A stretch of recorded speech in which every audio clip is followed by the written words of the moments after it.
Bakit mahalaga ang feedback sa clothing business? Dahil ang isang feedback lang ay pwede magdala ng napakaraming customers. Marami nag-start sa clothing business at minsan napapatanong sila na may benta naman ako pero bakit di sila bumabalik? Paano mo ba sila mapapaniwala na quality yung products mo? Isa lang yung sagot dyan, wala kasing proof.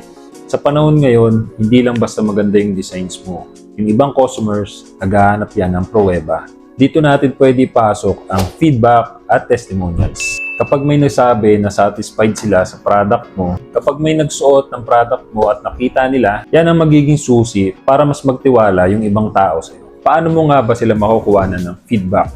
Meron tayong 3 easy steps kung paano sila kukuhanan. Unang-una, syempre, humingi ka ng maayos. Makipag-usap ka ng maayos na, Sir, Ma'am, pwede po ba? Mahingihan ka namin ng pictures na suot mo po yung aming product.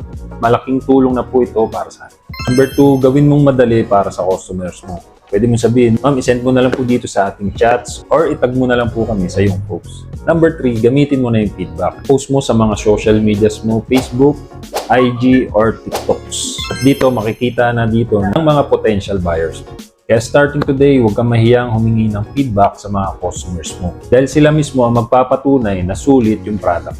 Kaya kung gusto mo mapadali ang pagbebenta mo at continuous buyers, gamitin mo na ang feedback collection strategies. Nagustuhan mo ang aming tips and strategies, like and follow sa aming Facebook page, ProPrince.ph. At kung bago ka lang sa clothing business, si ProPrince na yung best business partner mo. Dito sa ProPrince, hindi lang business package yung ibibigay namin sa iyo, kundi tutulungan ka pa namin lumago yung clothing business mo.